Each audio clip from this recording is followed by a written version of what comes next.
ازيكم يا شباب، عاملين ايه؟ اخباركم ايه؟ انا حسام فايز. في واحد صديق ليا جاب لي فاكهه انا اول مره في حياتي اشوفها او اسمع عنها. الفاكهه دي اسمها فاكهه الاترج. هي فاكهه غريبه جدا، شكلها غريب. بصوا حاجه كده يعني مش يعني عارف تحسها قريبه البرتقال على اليوستفندي على النارنج. يعني انت مش عارف ده ايه. انا اول مره في حياتي اشوفها. انا مهندس زراعي بس انا اول مره في حياتي اشوف الفاكهه دي.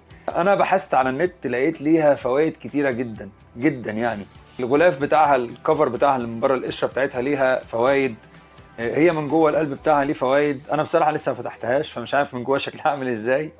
فانا هفتحها معاكم دلوقتي. هنعمل لها انبوكس للفاكهه دي. هي ليها فوائد كتير قوي. وكمان في حديث عن سيدنا رسول الله صلى الله عليه وسلم بيقول: مثل المؤمن في قراءته للقرآن كالأترج، ريحها طيب وطعمها طيب. فاحنا هنبقى نفتح الأترج دي. هي ليها اسامي كتير. هي بيسموها في السعودية الترنج، هي اسمها كده. وده في منطقة الخليج العربي كله. في العراق بيقولوا عليها الأترج، وفي مصر بيسموها الكباد او الكباد. انا بصراحة ما شفتهاش في مصر خالص فمش عارف هي اسمها ايه في مصر. فهنجربها بقى يا جماعة ونفتحها ونشوف دي جواها ايه. انا بصراحة مستغرب. يلا بينا، يلا بينا. فانا بقى يا جماعة هقطع الأترج معاكم ونشوف الدنيا فيها ايه. هنقشرها الاول انها غالبا عندها قشر زي البرتقال، فانا همشيها على انها برتقال هلفها كده.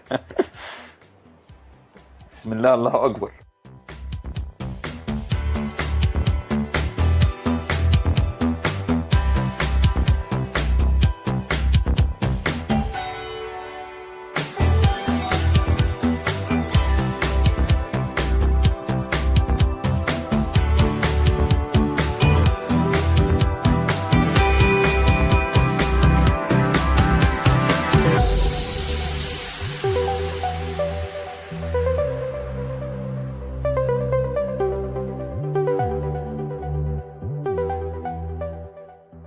خلاص قطعناها، شلنا الكفر بتاعها. دلوقتي بقى هندخل جوه. طبعا انتوا عارفين البرتقال بيبقى عليه طبقه بيضه، دي هنا دبل طبقه بيضه. فانا مش عارف بقى اعملها زي البرتقانه كده ولا جواها فصوص، مش عارف. فانا هفتح من هنا.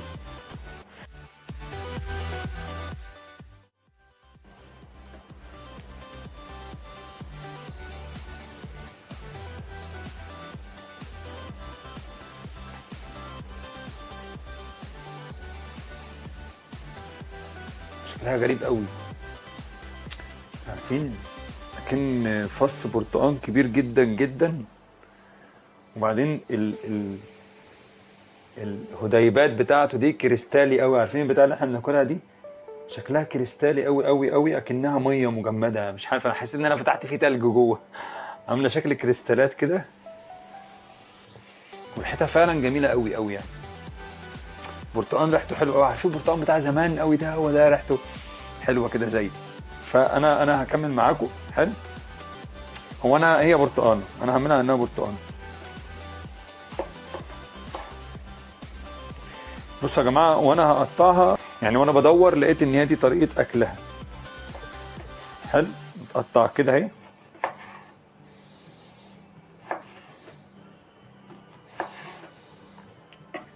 كده انا قطعتها تمام. حلو. فناخد بقى ده بتتاكل بقى ازاي كده كلها على بعضها كده. القشر ده فيه مضادات اكسده كتير جدا جدا جدا جدا، وفي عناصر مفيده جدا. في فيتامين سي بزياده جدا. حلو. بيعالج حاجات كتير جدا في الجسم، وبيعالج حاجات في الهضم وفي المعده، وبيصلح حاجات كتير قوي موجوده في الجسم. تمام. فانا هبتدي اكل معاكم. انا يعني هي ريحتها هتخليني عايز اكل. حلو. بس اخاف تكون مزه، مش بعرف اكل حاجه مزه.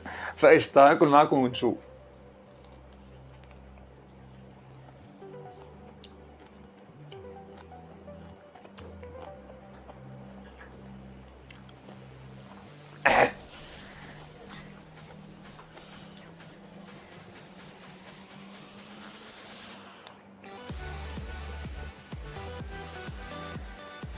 هو يا جماعه ده للناس اللي بتحب المزز قوي. انا يعني عارفين البرتقال اللي هو بيبقى حادق قوي، هو حادقه مع مسكره، فانت مش عارف هو ده ايه. هو طعمها حلو قوي بس انا مش عارف الاقي فين، يعني مين اللي ايه ولا في ايه. بس هي طعمها حلو. يعني انا انصح اي حد انه يجيب بتاع دي يجربها وياكلها، هيدعي لي. ريحه برتقان جميل قوي، طعم برتقان قوي قوي قوي، شكل بص يعني انت هتهيص. فيها فوائد كتير جدا جدا جدا، يعني حدث ولا حرج. وانا كمهندس زراعه يعني بنصح اي حد يجيب الاتروج وياكلها، هي فاكهه جميله. وشكرا ليكم، وان شاء الله اشوفكم في حلقه ثانيه. شكرا ليكم، سلام.